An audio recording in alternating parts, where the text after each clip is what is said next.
Before I began to replace a wristwatch battery by myself, I used to visit a small mom-and-pop clock shop. It was diffidently situated in a nook of a supermarket. Although the supermarket had fairly many shoppers around, they just walked past the clock shop and seldom got in. The shop looked near deserted, and I often saw an old couple who kept the shop nodding off over the counter. The old man was a typical bull-headed craftsman. He never pitched or chatted friendly to the customer, but worked on a watch intensely and precisely. All his tools looked as old as he himself was, having used for who knew how many years. Every watch of mine I brought there was a cheap one, and yet he treated them as if they were high-end watches. One of my wristwatches has a peculiar shaped lid, and when I brought it in for a battery change, he closed the lid with his own hands by taking 10 minutes since his tool was too old to deal with the shape. When I brought in an apparently broken wristwatch, he poured a mysterious liquid inside the watch and dried it with the ceiling light by standing on the chair to reach up the light for 10 minutes.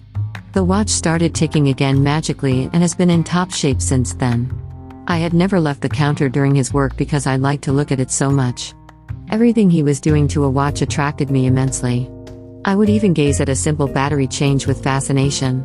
He would use a wearable loop, clean the lid with a tiny brush, open it, take out an old battery with tweezers, bring a new one from behind the curtain, engrave the date on the battery so that he could evaluate its duration on the next change, put it in, close the lid with his old tool, and set the time with his wristwatch. Sometimes he found a tattered water-repellent rubber ring inside my watch, but he never pressed me into buying a new one. He just picked up torn pieces with his tweezers and put them back in as they had been. His most strict instruction to keep watches was to separate them from appliances at least 10 feet. It's difficult in my small apartment, but I still keep my watches as far from appliances as possible. He also told me repeatedly not to place a watch close to a cell phone. I've changed my wrist to wear a watch to my right, as I use a cell phone with my left hand. Eventually I moved too far away from the shop and couldn't visit anymore. And I started replacing a battery by myself.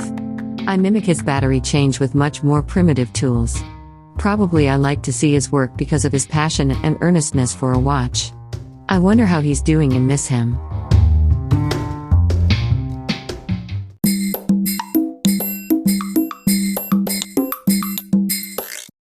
Audiobook, Japanese Dream by Hitomi Woods, on sale at online stores or apps. Apple, Audible, Google Play, Nook Audiobooks, 43 available distributors in total.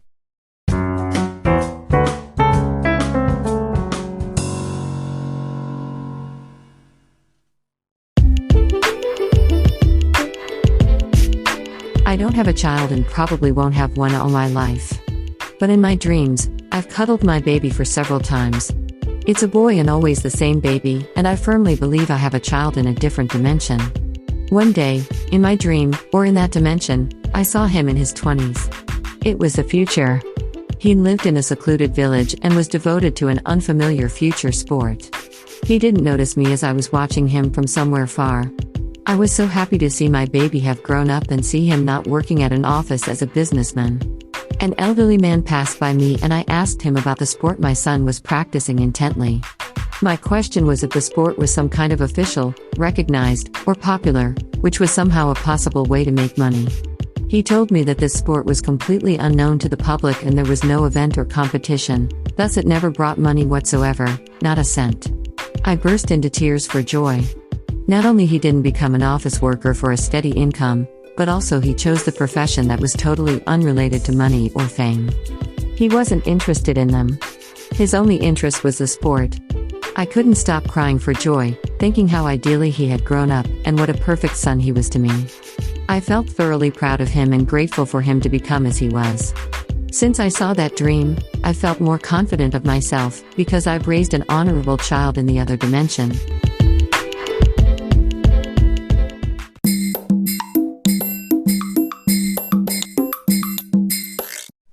Audiobook, Japanese Dream by Hitomi Woods, on sale at online stores or apps.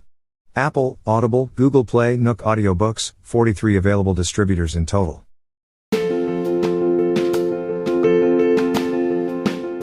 Audiobook, The Family in Kyoto, One Japanese Girl Got Freedom by Hitomi Woods, on sale at online stores or apps.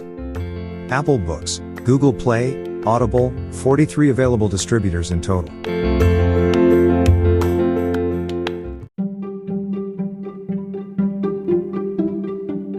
Audiobook, Japanese Dream by Hitomi Woods on sale at online stores or apps.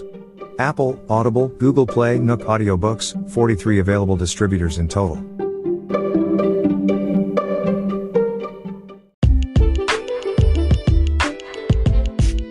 英語聞き流しリスニング、英語テキストと MP3 ダウンロード、その他の物語はホームページからお聞きいただけます。88thpp.com 88thpp.com